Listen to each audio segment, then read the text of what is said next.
So, hello guys.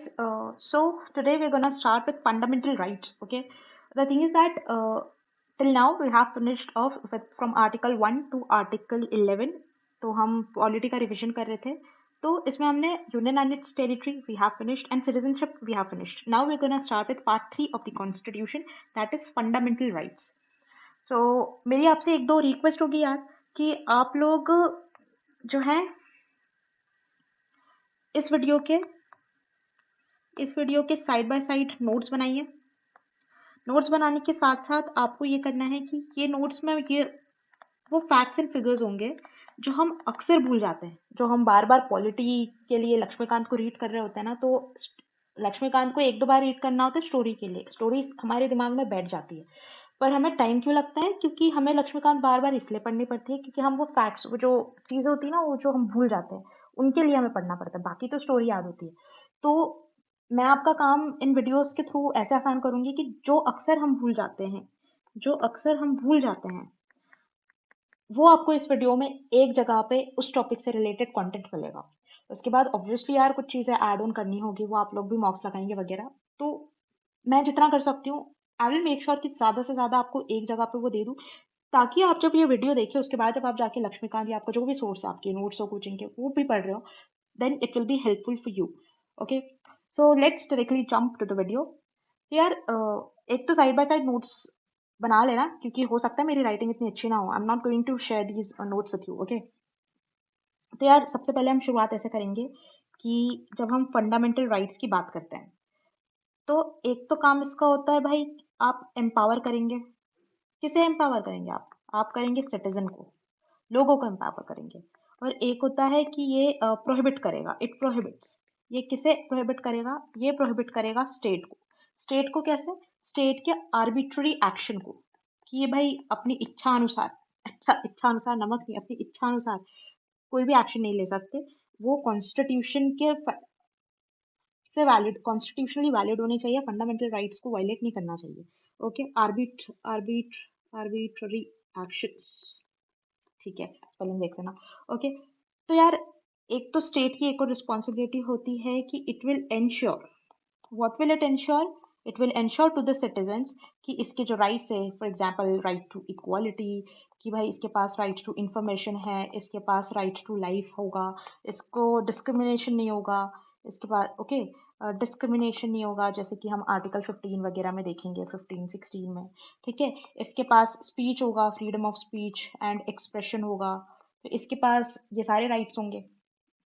कौन कह रहा है ये लिखा हुआ है कॉन्स्टिट्यूशन में इन फंडामेंटल राइट्स. यार अब एक चीज है, इसके नोट्स बहुत ध्यान से स्टार मार्क, 3 4 5 स्टार मार्क करके लगा लो. हम जब मॉक सॉल्व करेंगे ना प्रीलिम्स के, उसमें आप ऐसे क्वेश्चन से गो थ्रू करेंगे. ओके, तो सबसे पहला पॉइंट आप नोट डाउन कीजिए, जो ये फंडामेंटल राइट्स है, this concept has been inspired from US. Second point, obviously जैसे कि मैंने आपको बताया पार्ट 1 में हमने यूनियन एंड इट्स टेरिटरी देखा था. ठीक है, यूनियन एंड टेरिटरी. पार्ट 2 में क्या था? सिटीजनशिप था. वैसे ही पार्ट 3 में क्या है? हमारे fundamental rights. So this comes in part 3 of the constitution. Okay, third point which you have to note is that क्या फंडामेंटल राइट्स को अमेंड किया जा सकता है? Yes, they can be amended. Obviously they can be amended. जैसे कि आप सभी को पता होगा, जैसे कि राइट टू प्रॉपर्टी था, एक राइट टू प्रॉपर्टी पहले ये फंडामेंटल राइट हुआ करता था, पर आज की डेट में it's not a fundamental right, अब ये है कॉन्स्टिट्यूशनल राइट.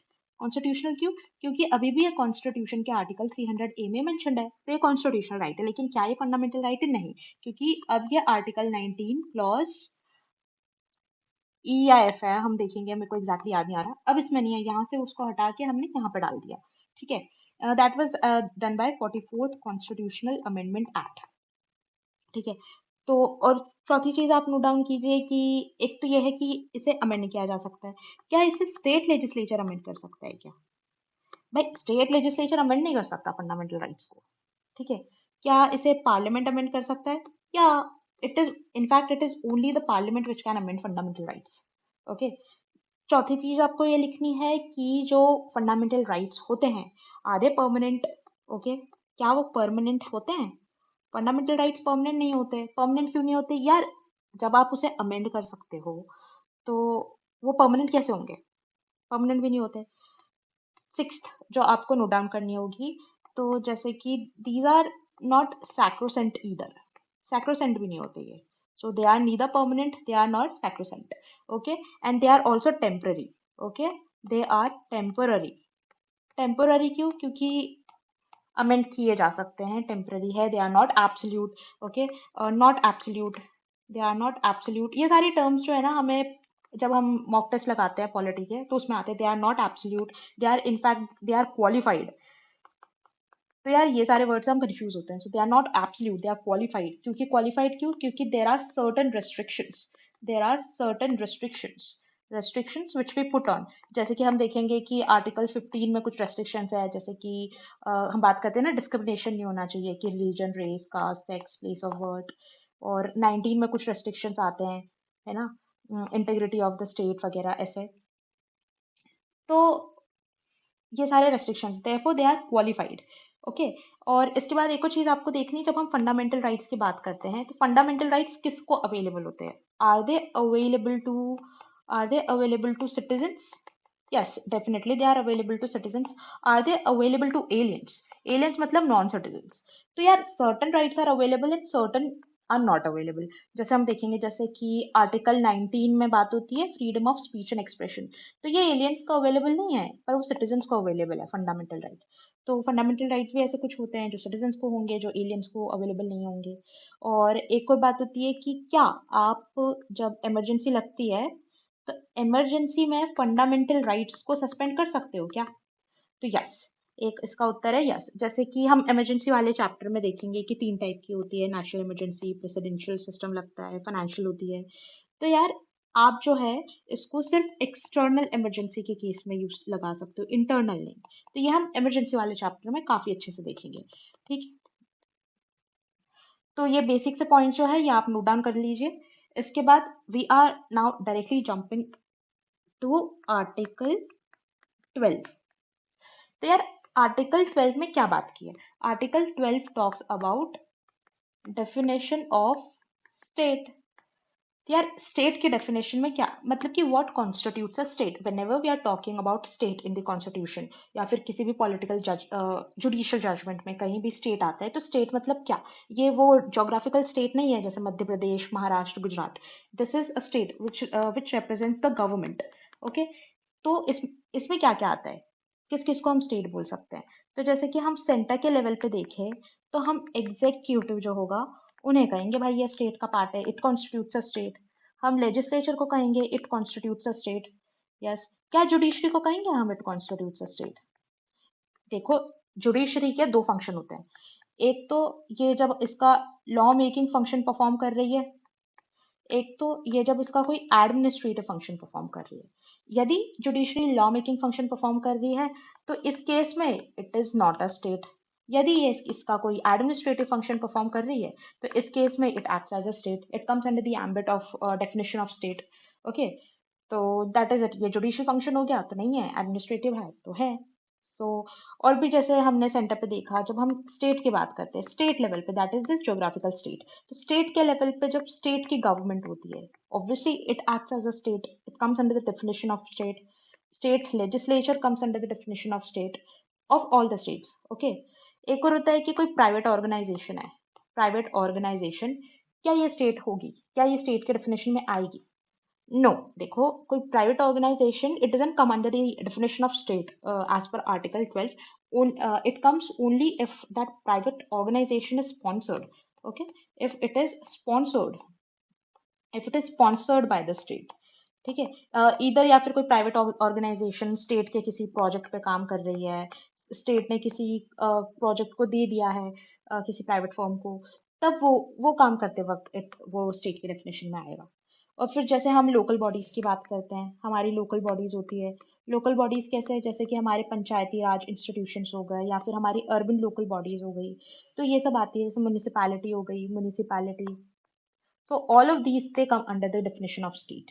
कुछ स्टैट्यूटरी बॉडीज होगी हमारी, स्टैट्यूटरी बॉडीज, स्टैट्यूटरी बॉडीज, ठीक है, पीएसयूज हो गए, कॉन्स्टिट्यूशनल बॉडीज हो गई या फिर non statutory body also if it is non statutory bodies also if it is क्या होता है, वो तो गवर्नमेंट नहीं बनाई है।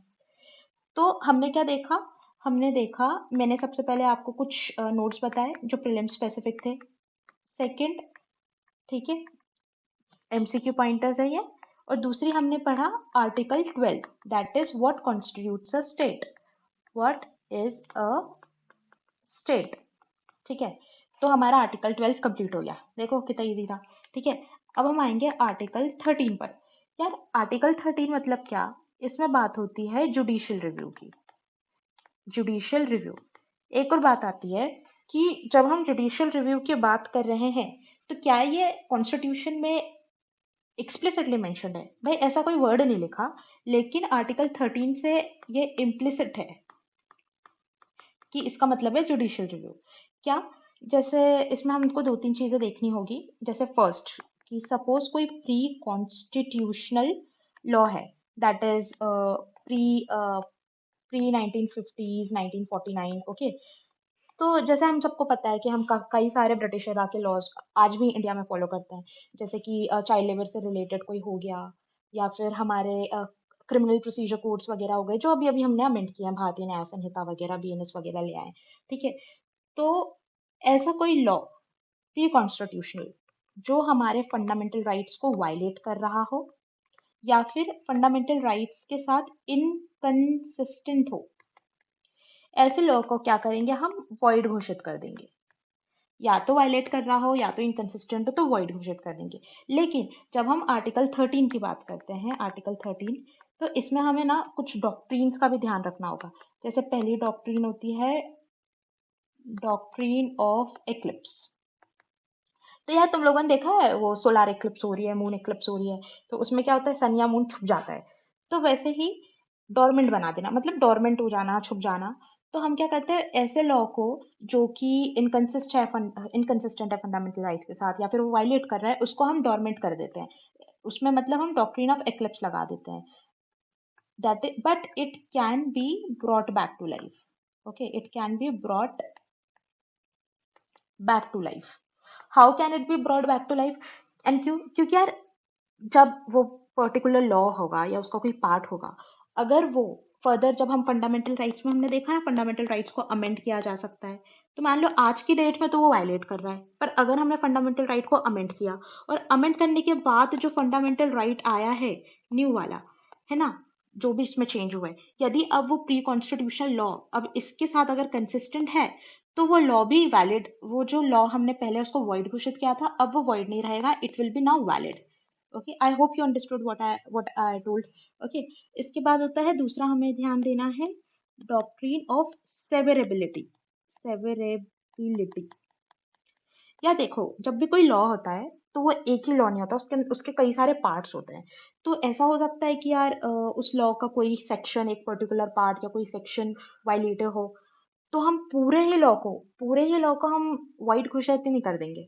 हम क्या करेंगे, वो जो एक पर्टिकुलर पार्ट होगा ना जो कंसिस्टेंट नहीं है हमारे फंडामेंटल राइट्स के साथ, उसको हटा देंगे, उसको उसको हम डोरमेंट कर देंगे, भाई ये वाइड है, बाकी तो चलेगा।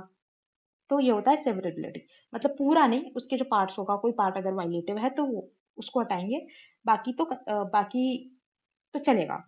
तो हमने क्या देखा, हमने आर्टिकल 12 में देखी डेफिनेशन ऑफ स्टेट, हमने आर्टिकल 13 में देखा जुडिशियल रिव्यू और कुछ डॉक्ट्रिन्स देखी। ठीक है, now now will start with article 14। देखो यार, ये जो आर्टिकल है ना ये बहुत इंपॉर्टेंट है। ये इंपॉर्टेंट क्यों है, क्योंकि यार मैं एक कॉन्सेप्ट आता है, देखो जैसे कि इक्वालिटी बिफोर लॉ, और एक कॉन्सेप्ट आता है equal protection of law, equal protection of law. तो यार दोनों में डिफरेंसेस है, आप वो डिफरेंसेस नोट डाउन करोगे। जैसे कि जब हम इक्वालिटी बिफोर द लॉ की बात करेंगे तो इसमें क्या होगा, it will treat everyone as equal. ठीक है, और इसमें क्या होगा यार, it will treat equals as equals and non equals as non equals. Okay, मतलब कि यहाँ पे ना हम अफर्मेटिव एक्शन लेंगे। अगर हम इक्वल और अनइक्वल को ट्रीट कर रहे हैं तो अनइक्वल को इक्वल की लेवल पे लाने के लिए हम उसे कुछ प्रिविलेजेस देंगे। ठीक है, equal protection of the law. यार एक और चीज होती है जैसे कि नेगेटिव कॉन्सेप्ट होता है इक्वालिटी बिफोर लॉ, और इक्वल प्रोटेक्शन ऑफ होता है पॉजिटिव कॉन्सेप्ट। तो जब मैं मॉक्स देती थी ना तो मैं कंफ्यूज हो जाती थी कि यार ये पॉजिटिव नेगेटिव, फिर मैंने इसको कैसे याद किया कि पॉजिटिव मतलब क्या, कि आई एम सॉरी, पॉजिटिव मतलब क्या, आप सिटीजन को कुछ दे रहे हो तो ये सिटीजन के लिए अच्छी बात है, तो पॉजिटिव। नेगेटिव मतलब क्या, वी ऑल नो कि जो हमारा स्टेट होता है ना, गवर्नमेंट, वो ज्यादा पावरफुल होती है, ठीक है, पर हम उसको किसी चीज से प्रोहिबिट कर रहे हैं, उसकी कोई पावर का यूज नहीं करने दे रहे उसको, तो वो होता है नेगेटिव। मतलब हम कुछ ले रहे हैं उससे, तो उसका तो नुकसान हुआ, तो नेगेटिव कॉन्सेप्ट। तो मैंने अपनी समझ के लिए, देखो ऐसा नहीं होता है, मैंने अपनी समझ के लिए बनाया है, ठीक है। तो एक होता है पॉजिटिव कॉन्सेप्ट, ये होता है नेगेटिव। पॉजिटिव मतलब कुछ दे रहे हैं, क्या दे रहे हैं, हम ले रहे हैं affirmative actions, affirmative actions we are taking, okay. तो यार बेसिक सी चीज जब हम देखेंगे, जैसे कि हम इक्वालिटी बिफोर लॉ की बात कर रहे हैं, तो इसमें क्या होता है कि भाई एक इंसान है, ठीक है, अब ये इंसान है, सोचो मेल, तो he will be treated equal to women, he will be, or even the transgender, okay, all of these are equal, they are equal, okay। even अगर कोई president है, तो president will be treated as equivalent in cases of when we talk about equality before the law to any general citizen of India, okay, any general citizen of India। तो ये concept आता है। तो यार हमने क्या देखा, हमने देखो हर चीज के बाद रिवाइज भी करते चलेंगे। 12 में बात की हमने स्टेट की, 13 में बात की हमने जुडिशियल रिव्यू की, 14 में बात की हमने इक्वालिटी बिफोर लॉ की, इक्वल हमने बात की इक्वल प्रोटेक्शन ऑफ लॉ की, ठीक है। फिर हमने कुछ अफर्मेटिव एक्शंस की बात की, ठीक है। इसके बाद हमने कोई पॉजिटिव कॉन्सेप्ट की, नेगेटिव कॉन्सेप्ट की बात की, ठीक है। तो यार इसके बाद आएगा एक और चीज है rule of law. Rule of law के बारे में भी बात होती है in article 14। Now the next very important article is, side by side note बनाते जाना, बहुत फैक्चुअल चीजें हैं और जो इंपॉर्टेंट भी है। यार article 15 it talks about what, it talks about prohibition of discrimination on the grounds of, ठीक है। जैसे कि यहाँ पे हम लिखेंगे prohibition of discrimination on the grounds of, on the grounds of क्या, यहाँ पे ना 5 ग्राउंड्स मेंशन्ड है। ये 5 ग्राउंड्स क्या होते हैं ये आपको याद होने चाहिए, ठीक है। ये 5 ग्राउंड्स है, एक आएगा रिलीजन, ठीक है, फिर आएगा race, religion, race, caste, sex and place of birth. ये 5 ग्राउंड्स पे आप discrimination is not allowed, religion, race, caste, sex, place of birth and any of them, okay, and और एनी ऑफ देम। तो यार आर्टिकल 15 क्लॉज 1 और article 15 clause 2 में एक major, एक बेसिक सा डिफरेंस है, जो जब हम पढ़ते हैं ना हमें बहुत माइन्यूट माइन्यूट, फंडामेंटल राइट्स वाला चैप्टर इसलिए ज्यादा टफ है, टफ लगता है लोगों को क्योंकि इसमें काफी माइन्यूट से डिटेल्स होती है। जैसे कि जब हम फंडामेंटल आर्टिकल 15 क्लॉज 1 की बात करेंगे ना, तो इसमें लिखा है कि भाई, इसमें लिखा है भाई, state shall not discriminate, discriminate. तो यार हम ना सीधा पढ़ते चले जाते हैं state shall not discriminate, okay, anyone shell not discriminate, लेकिन हमने जैसे यहाँ पे लिखा है, ये यहीं से क्वेश्चन बना देते हैं मॉक्स वाले, स्टेट शैल नॉट डिस्क्रिमिनेट, कि as per article 15 state shall not discriminate.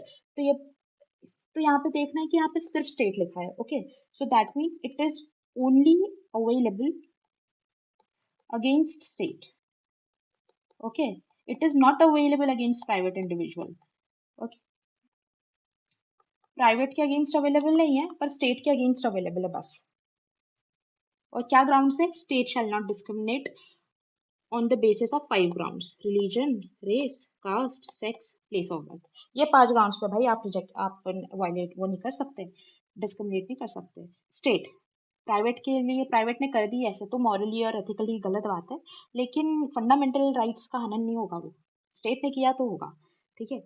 फिर आता है 15 प्लस 2 में, 15 प्लस 2 में इट इज मेंशन कि यहाँ पे बात होती है एक्सेस टू पब्लिक स्पेसेस की, जो आपका पब्लिक एरियाज होता है ना, तो एक्सेस टू पब्लिक स्पेसेस की बात होती है। तो यार यहाँ पे भी स्टेट शैल नॉट डिस्क्रिमिनेट, इतना ही नहीं लिखा यहाँ पे, इट इज अवेलेबल, यहाँ पे स्टेट मेंशन नहीं है, that mean it is available against state, yes. Is it available against private, yes. तो ये स्टेट पे भी अवेलेबल है और प्राइवेट में भी अवेलेबल है, तो you have to remember this. और 5 ग्राउंड्स क्या है? Religion, race, caste, sex, place of birth. साथ ही साथ रिवाइज भी करते चलो, ठीक है यार। अब एक और चीज देखेंगे, हमने आर्टिकल 14 में बात की थी कि इक्वालिटी बिफोर लॉ, हम या फिर इक्वल प्रोटेक्शन ऑफ लॉ, किसी को डिस्क्रिमिनेट नहीं करेंगे, सबको इक्वल ट्रीट करेंगे।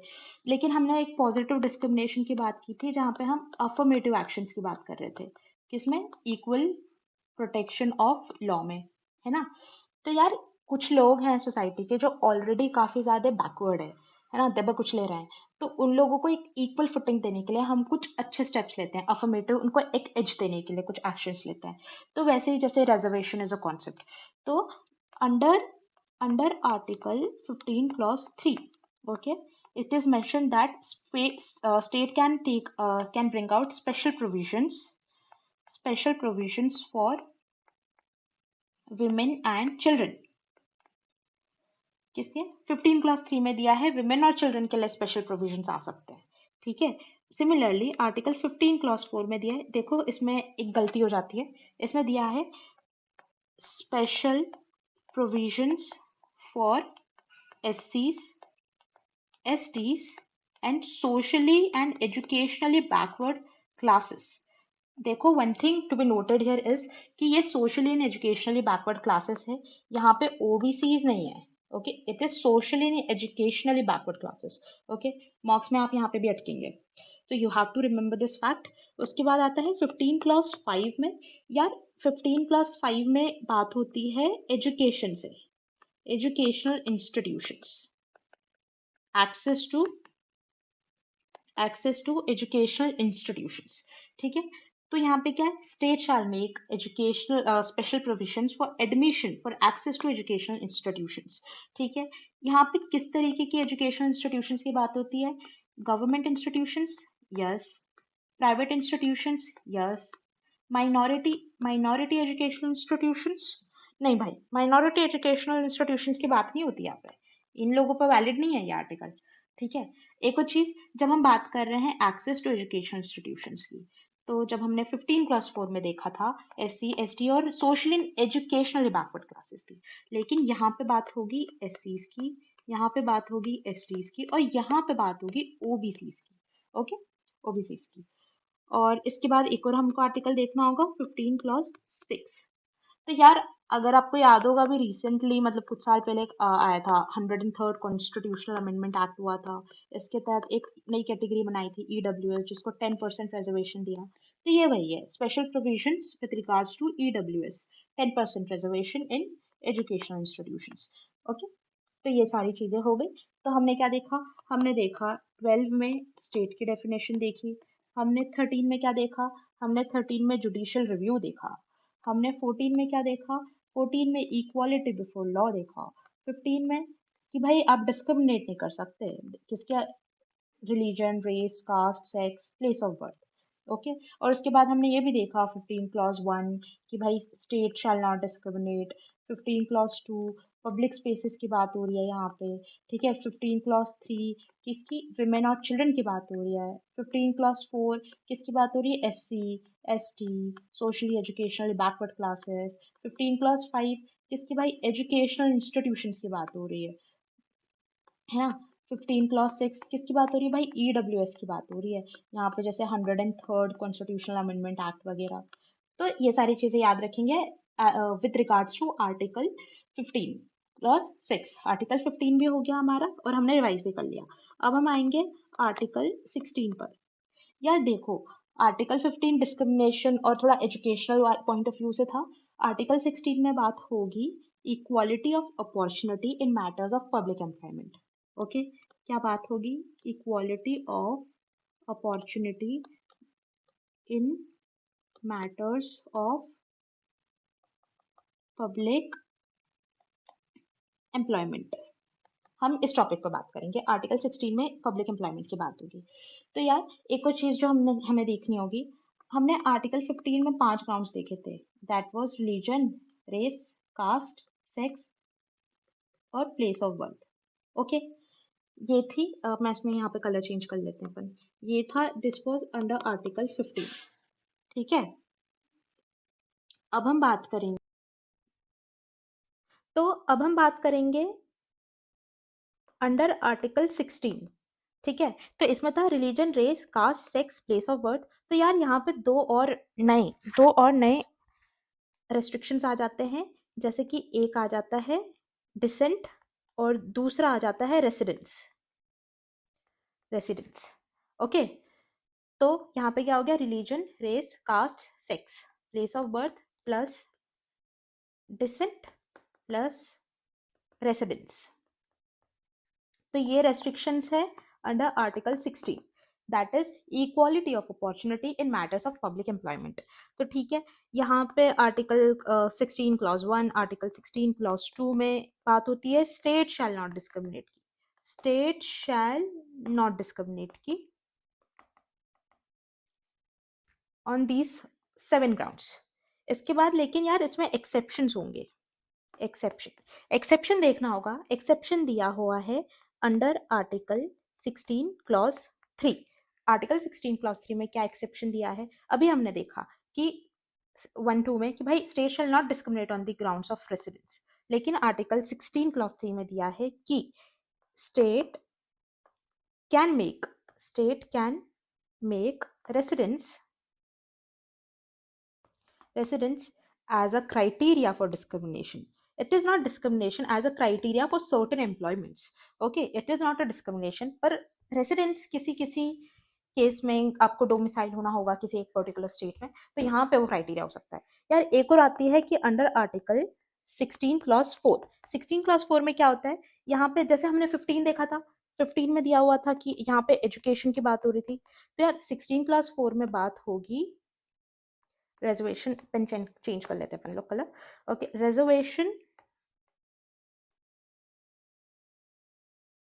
Reservation in public job. ठीक है, टू हुम, जैसे वहां पे मैंने बात की थी एजुकेशन की बात कर रहे हैं हम, SC ST और social and educational backward classes की बात की थी हमने 15 क्लॉज 4 में। ठीक है, और 5 में हमने इनके एक्सेस टू एजुकेशन की बात की थी, लेकिन यहाँ पे SC ST और OBC आ रहे थे। यहाँ पे क्या होगा, reservation in public job to whom, कौन कौन यहाँ पे कवर्ड होंगे, यहाँ पे होंगे ST SC ST and OBC। यार यहाँ पे 2-3 चीजें हमें नोट डाउन करनी होगी कि जॉब में, एम्प्लॉयमेंट में इन्हें रिजर्वेशन मिल रहा है, यस। एम्प्लॉयमेंट इन्हें रिजर्वेशन मिल रहा है, यस। प्रमोशन में यहाँ पे जैसे एम्प्लॉयमेंट लिख लिया, ठीक है। यार प्रमोशन में SC ST को रिजर्वेशन मिलेगा क्या, यस भाई इनको मिलेगा। क्या OBC को मिलेगा, नहीं भाई OBC को नहीं मिलेगा। क्यों, ये इंदिरा शॉ ने जजमेंट एक हुई थी, उस जजमेंट में बोला गया था, इस जजमेंट के कुछ 3 इंपॉर्टेंट चीजें होंगी जो हमें याद होनी चाहिए, मेंस में भी काम आएगी, तो वो हम आगे देखेंगे। ठीक है, तो एक तो यह है कि reservation in for SCs STs in public employment entry level पे। एक चीज याद रखना कि जब भी इस रिजर्वेशन की बात हो रही है तो that is eight entry level. Okay, यहाँ पे 2-3 चीजें देखो, और कि प्रमोशन में इनको मिल रहा है, प्रमोशन में इनको नहीं मिल रहा है। यदि प्रमोशन के टाइम पे इनकी वैकेंसीज रह जाती है तो वो जो है वो कैरी फॉरवर्ड हो जाएगी नेक्स्ट ईयर।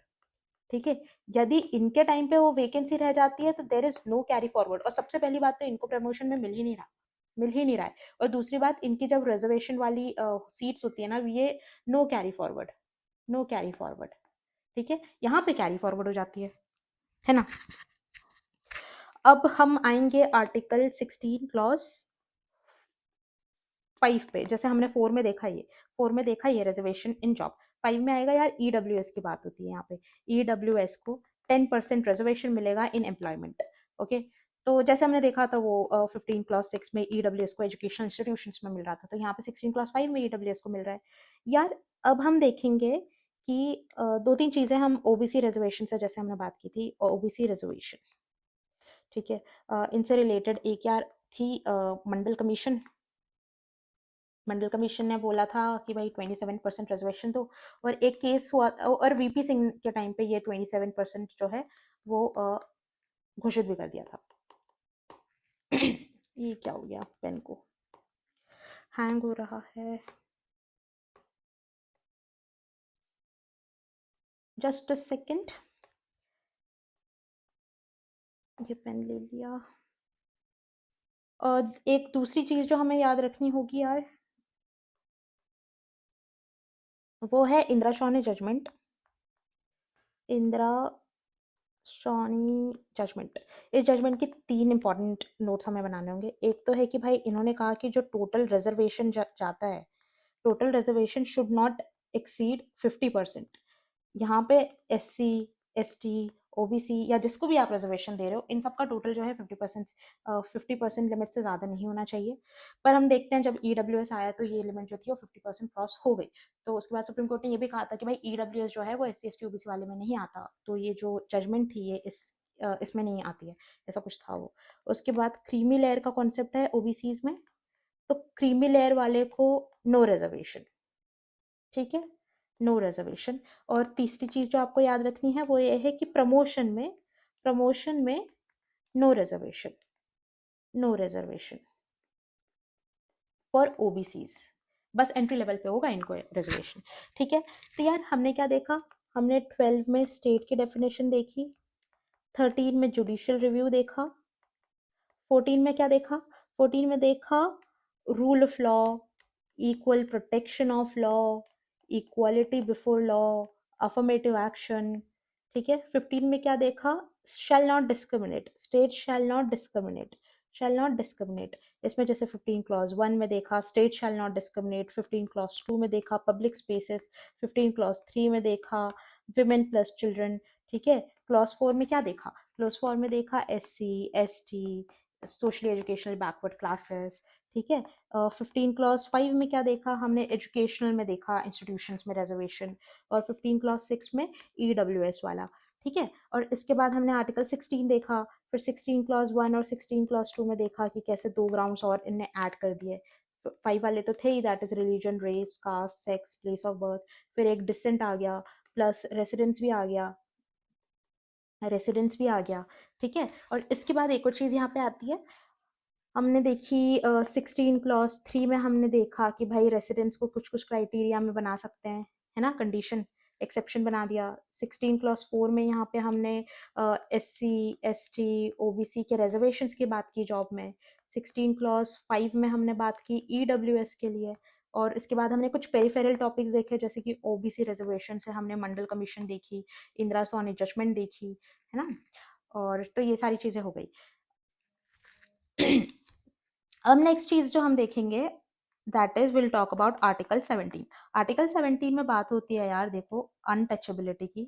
यार अनटचेबिलिटी जो है it is a criminal offence, it is your fundamental right, if anybody and anyone who violates this right shall be deemed to punishment by the as per the constitution, okay. हालांकि कई लोग आज भी practice करते हैं, पता नहीं कैसे चेंज होगा ये सब, पर 2-3 चीजें जो प्रीलिम्स के लिए हमारे लिए इंपॉर्टेंट है। तो यार देखो ये जो वर्ड है ना untouchability, it is nowhere defined, it is not nowhere defined in the constitution, okay. ये वर्ड डिफाइंड नहीं है। पहली बात तो ये जो राइट है किस किस को अवेलेबल है, जैसे मैंने आपको इनिशियली बताया था कुछ राइट्स सिटीजन्स को ही अवेलेबल है, एलियंस को नहीं, कुछ दोनों को है। तो this right is something which is available to both citizens as well as it is available to aliens also, okay. तो ये दोनों का अवेलेबल, किसके अगेंस्ट, जैसे कुछ प्राइवेट करता है तो वो अवेलेबल नहीं होता, स्टेट के अगेंस्ट ही होता है। पर ये दिस राइट इज समथिंग, अगर एक तो ये स्टेट ने, अगर स्टेट प्रैक्टिस नहीं कर सकती, स्टेट के अगेंस्ट अवेलेबल है, कि कोई प्राइवेट ऑर्गेनाइजेशन या प्राइवेट इंडिविजुअल भी नहीं कर सकता है, तो प्राइवेट के केस में भी ये राइट अवेलेबल है, it is a crime, okay. उसके बाद हम देखेंगे article 18। Article 18 talks about abolition of titles. Titles की बात आ रही है, या टाइटल्स क्या होता है, ठीक है। मैं यहाँ पे कर्सिव ले लूँ क्या, अबॉलिशन ऑफ टाइटल्स। तो यार जैसे भी जो भी आपके अर्न्ड अर्न्ड टाइटल्स है, जैसे कि आपने क्या अर्न किया है, एजुकेशनल टाइटल्स हो गए आपके, जैसे if you are a doctor, if you are an engineer. अगर आप मिलिट्री में हो तो मिलिट्री टाइटल्स भी इंसान अर्न करता है, जैसे कि ब्रिगेडियर हो गए या फिर कर्नल हो गए। तो दीज आर अर्नड टाइटल्स। यदि अर्नड टाइटल्स है then it is allowed to use. लेकिन जैसे अवार्ड्स मिलते हैं, जैसे कि पद्मा अवार्ड मिला है, तो this is not a title, it should not be used in your name. ठीक है। उसके बाद जैसे भारत रत्न वाले हो गए, भारत रत्न वाले, किसी कोई भारत रत्न अवार्डी है तो उसको भी अलाउड नहीं है भाई कि वो यूज करे इसको as a title. So article 18 talks of abolition of titles. यहाँ पे किसकी बात हो रही है? टाइटल्स अबॉलिश हो रहे हैं। ठीक है। इसके बाद हम पढ़ेंगे आर्टिकल 19। देखो यार, ये बहुत इंपॉर्टेंट आर्टिकल है। इंपॉर्टेंट आर्टिकल, इसको शुरू करने से पहले हम एक केस स्टडी देखते हैं। रुको, केस स्टडी ये आप मेंस में भी यूज कर सकते हो। यार, एक श्रेया सिंघल केस हुआ था, श्रेया सिंघल केस। इस केस में क्या हुआ कि जैसे पता है हमें आईटी एक्ट था 2000 का। तो यार, आईटी एक्ट के सेक्शन 66A में एक वर्ड मेंशन्ड था। What was that word? That word was offensive. तो यार, कुछ ऑफेंसिव वर्ड को लेके कोर्ट ने बोला कि समथिंग विच इज, मानो यार ऑफेंसिव क्या क्या है? ऑफेंसिव ये इतनी वेग टर्म है जो कि डिफाइंड भी नहीं है इस एक्ट में। तो something which is offensive for you might not be offensive for me, and something which is offensive for me it might not be offensive for you. तो आप इतनी वेग टर्म को कैसे डिफाइन करोगे? तो supreme court held it violative of article 19। so that is supreme court held it violative of article 19। कैसे कि भाई it is violating freedom of speech. ये फ्रीडम ऑफ स्पीच को वायलेट कर रहा है।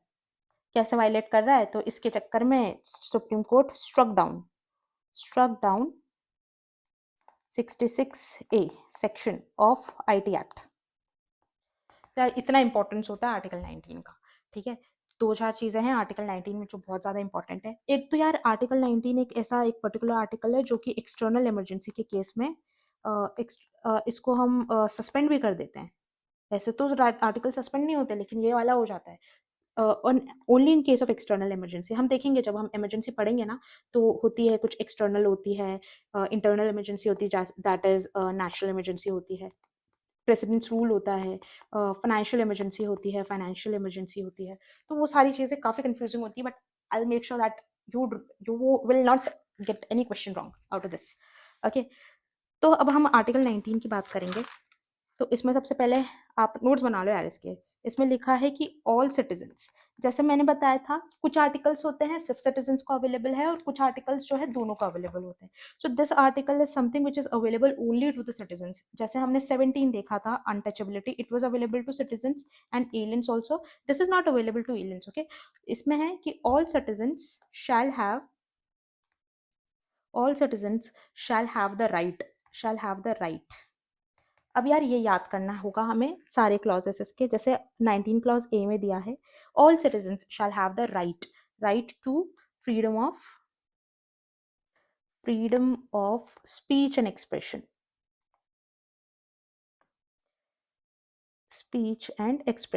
All citizens shall have the right to freedom of speech and expression। यार, जब आप बोल पा रहे हो, एक्सप्रेस कर पा रहे हो, ठीक है, अब आपको हक है इसका। अब आप एक्सप्रेस कैसे करोगे? आप एक्सप्रेस करोगे जब आप असेंबल हो जाओगे। ठीक है। तो यार, ऐसा नहीं है, मैं याद करने के लिए आपको ये ट्रिक बता रही हूँ, तो इसे अच्छे सुन लो, फिर याद हो जाएगा आपको। तो आर्टिकल 19 क्लॉज बी में क्या आएगा? All citizens shall have the freedom to assemble peacefully without any arms. ठीक है। क्या है? Freedom of speech and expression, then you have the right to assemble peacefully without arms. आपने एक्सप्रेस कर रहे हो असेंबल करके। अब जब छोटे लोग, अभी कुछ कम लोग असेंबल हुए, अब आप सादे लोग चाहेंगे ना कि आप चाहेंगे कि आप ऑर्गेनाइजेशन बना लो, एक प्रॉपर कॉर्पोरेट टाइप का स्ट्रक्चर हो आपका, है ना? तो इसमें नेक्स्ट पॉइंट आएगा, आर्टिकल 19 क्लॉज सी में आएगा, to form associations associations freedom to form associations या फिर और यूनियंस। ठीक है। यूनियंस या फिर जैसे कि हम कोऑपरेटिव्स की बात कर रहे हैं, cooperative societies, that is freedom to form this, freedom to form associations. तो आपने एक्सप्रेस किया असेंबल होके, उसके बाद आपने सोचा कि मैं बड़ी ऑर्गेनाइजेशन बना लूँ, और इसके बाद जो ऑर्गेनाइजेशन के आइडियाज आपको अब फैलाने होंगे पूरे इंडिया में, पूरे भारत में, ठीक है। तो 19 क्लॉज डी बात करता है to move freely, to move freely throughout the territory of India, throughout entire territory. और उसके बाद आपको ये भी हक मिलता है कि to reside and settle, to reside and settle in any part of India. अगर यदि आप महाराष्ट्र में रह रहे हो, then you have the right कि आप कल को जाके पंजाब में घर बस जाओ, ठीक है। तो ये भी, that is your right, that is a fundamental right, nobody can take away that right, okay. और यार एक और इम्पॉर्टेंट चीज है, जैसे कि आर्टिकल एफ, 19 क्लॉज एफ, यार इसमें पहले आता था, ये अभी तो यहाँ से हटा दिया, यहाँ से स्ट्रक कर दिया, तो ये ऐसे आपको स्टार मार्क करके मिलेगा। तो यहाँ पे होता था पहले राइट टू प्रॉपर्टी। तो जैसे मैंने आपको बताया था कि फंडामेंटल राइट्स को अमेंड किया जा सकता है, वैसे ही हमने इसको अमेंड करके इसको यहाँ से हटा दिया। तो अब इसको हमने बना दिया आर्टिकल 300A का पार्ट, ओके। तो now it is a constitutional right, okay, it is not a fundamental right, it is not a fundamental right, okay, it is a constitutional right, it is in 300A, that was done by 44th constitutional amendment act, okay। अगर मुझे अच्छे से याद है तो 44th से ही किया था, और ये चेक कर लेना यार एक बार 44th से था या 42nd से था, ठीक है। और फिर आता है 19 clause G, that is to practise profess, और to carry on any occupation, occupation, trade और बिजनेस। मतलब ये आपकी इच्छा है, आप क्या चाहते हैं, आप कौन सा ऑक्यूपेशन, आप कहाँ जॉब करना चाहते हैं, आप कैसा ट्रेड करना चाहते हैं। ऑब्वियसली ऐसे ट्रेड नहीं कर सकते जो अबॉलिश्ड है, जैसे कि ह्यूमन ट्रैफिकिंग वगैरह, उसमें आप ट्रेडिंग नहीं कर सकते, दैट इज इलीगल। पर हाँ, ये आपकी चॉइस होती है, एनीथिंग जो लीगल है उसमें से आप क्या करना चाहते हो, वो आपकी चॉइस है। तो यार हम एक शॉर्ट रिविजन करेंगे। 12 में हमने देखा स्टेट, 13 में हमने देखा जुडिशियल रिव्यू, 14 में हमने देखा इक्वालिटी बिफोर लॉ और वो सारे मिसलेनियस कॉन्सेप्ट्स, 15 में हमने देखा state shall not discriminate, state shall not discriminate, और ग्राउंड्स क्या थे, religion, race, caste, sex, place of birth. 16 में भी हमने देखा था 16 क्लॉज 1 2 3 4, इसमें क्या था, religion, race, caste, sex, place of birth plus descent, okay. इसमें एक और था, प्लस डिसेंट प्लस रेसिडेंस, ठीक है। इसके बाद हमने 17 देखा, 17 में क्या था, अनटचेबिलिटी था, मैंने ये भी बताया कि स्टेट, प्राइवेट हो, सिटीजन हो या एलियन हो, सबको अवेलेबल है। 18 में अबॉलिशन ऑफ टाइटल्स, टाइटल्स भी देखे हमने कैसे कि ब्रिगेडियर का title is allowed, doctor is allowed, but Padma और Bharat Ratna these are not titles, okay. 19 में हमने देखे सारे याद किया हमने, ए में याद किया, बी, और मैंने सब आपको अच्छा, ए में क्या था, स्पीच एंड एक्सप्रेशन, बी में क्या था, आप असेंबल होंगे, ठीक है। सी में क्या था, आप एसोसिएशन बना लेंगे, है ना, और एसोसिएशन बनाने के बाद आप घूमेंगे, to travel, okay, move throughout the territory of India, ठीक है। ई में क्या था, settle and reside, okay, settle and reside, ठीक है। और उसके बाद जैसे मैंने बताया एफ को जो है, अब it is no more a fundamental right, right to property is now a constitutional right under article 300A। और जी में क्या था, जी में था कि आप आपकी इच्छा से प्रैक्टिस कर सकते हैं, प्रोफेस कर सकते हैं कोई भी ऑक्यूपेशन, ट्रेड या बिजनेस जो आप चाहते हैं, समथिंग दैट इज लीगल, ठीक है। यार अब हम राइट टू इंफॉर्मेशन के बारे में बात करेंगे। Right to information act 2005, it is it got inspired by article 19 only. जब हम बात करते हैं स्पीच एंड एक्सप्रेशन के फ्रीडम की, तो यार स्पीच एंड एक्सप्रेशन आप तभी इसको वैलिड मानेंगे जब आपके पास इंफॉर्मेशन भी हो, जब आपके पास इंफॉर्मेशन होगी तभी तो आप एक्सप्रेस कर पाएंगे या बोल पाएंगे। तो यार यहाँ पे बात होती है कि क्यों क्यों चाहिए right to information. Right to information, why is it needed? Obviously it is needed to maintain the transparency, okay, transparency के लिए, अकाउंटेबिलिटी मेंटेन करने के लिए चाहिए। तो दो तीन चीजें जो एमसीक्यू सॉल्व करते वक्त हम प्रीलिम्स की स्पेसिफिक बात करेंगे, जो मॉक्स में आएंगे, और जहां पे हम कंफ्यूज हो जाते हैं वो एक ही पॉइंट पे अगर सारे पॉइंट्स मिल जाए एक ही जगह पे, तो यहाँ से सवाल गलत करना बहुत ज़्यादा मुश्किल हो जाएगा हमारे लिए, है ना। तो जैसे कि होता है नॉट कवर्ड, कि भाई आरटीआई में क्या क्या कवर्ड नहीं है। तो सबसे पहले यार रॉ कवर्ड नहीं है, ऑब्वियस है। एनी वन ऐसे जिसके पास भी थोड़ा सा कॉमन सेंस बोलेगा रॉ कवर्ड नहीं होगा। सीबीआई कवर्ड नहीं है, आई भी भाई ये इंटेलिजेंस एजेंसी है, क्यों कवर्ड होगी, इस पे आरटीआई लागू नहीं होता। उसके बाद पर्सनल डेटा आता है, personal data I would urge you to make notes, okay. Personal data is also not covered.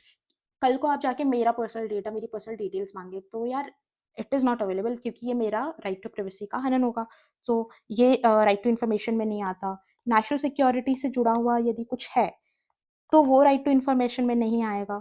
Official secret acts के अंडर में कुछ आता है, यदि ऑफिशियल सीक्रेट्स एक्ट के अंदर, तो वो भी नहीं आएगा, है ना।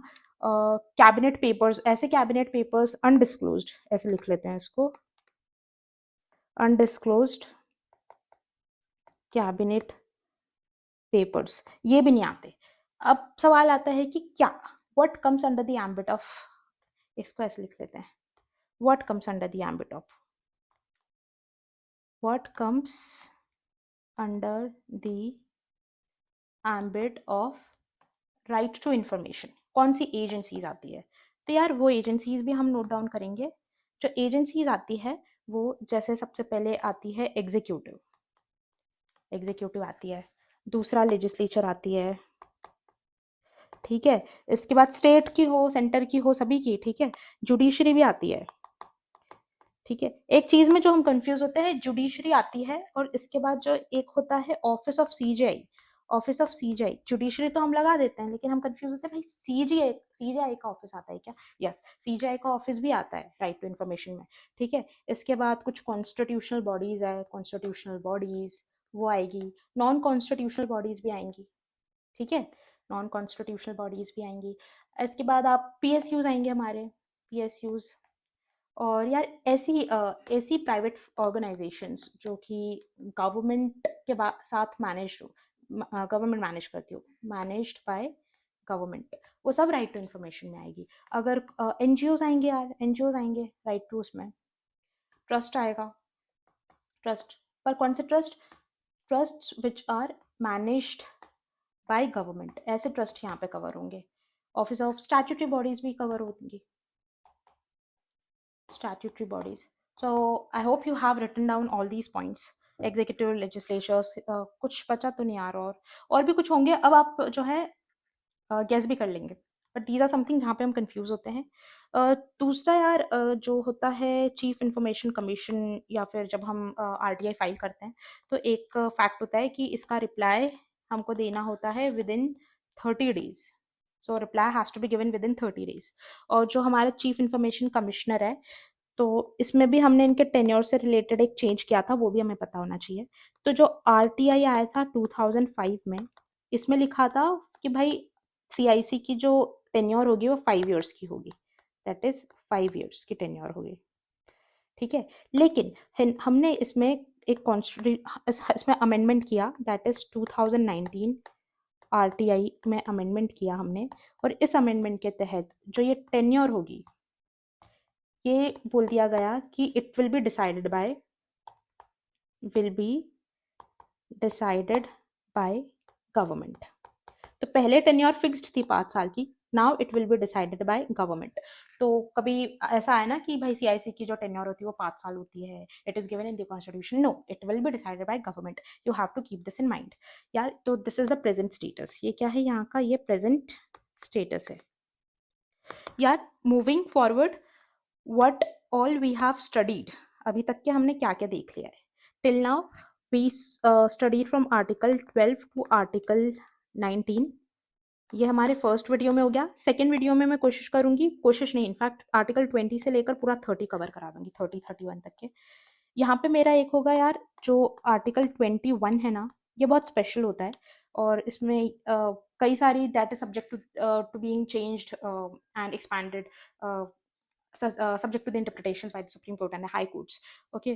तो यहाँ इसको हम अच्छे से करेंगे, तो इसको मैं यहाँ नहीं करूँगी, इसको मैं थर्ड वीडियो, ये जो थर्ड वाला है, ये जैसा मेरा फर्स्ट होगा ये सेकंड होगा, थर्ड होगा, थर्ड वीडियो में ये आर्टिकल 21 प्लस रिट्स, और जो भी मिसलेनियस होगा, रिट्स में भी यार, जो हेबिस कॉर्पस हो गई, मैंडेमस हो गई, सर्शरी, प्रोहिबिशन, क्वो वारंटो, तो इस सब में काफ़ी कन्फ्यूजन होती है और इनसे रिलेटेड सवाल भी काफ़ी आते हैं और बहुत सटल सटल डिफरेंसेस हैं। पर यार हम जब इन्हें रिवाइज नहीं करें ना, जैसे कि मान लो आपने आज पढ़ा, आपने आपको शायद शाम तक याद रहे, कल तक याद रहे, अब मैं एक हफ्ते तक आपने रिवाइज नहीं किया तो आपने सटल डिफरेंसेस भूल जाओगे।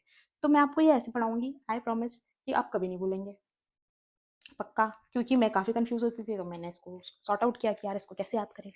तो ये 3 लेक्चर्स में हमारा फंडामेंटल राइट्स हो जाएगा।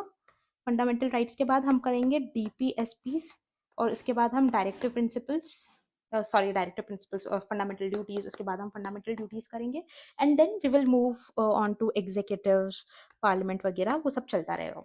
सो guys, we are done with this video and I hope you liked it. So tell me what changes you would like to make in the video and like it, subscribe it and देखते रहिए. Bye.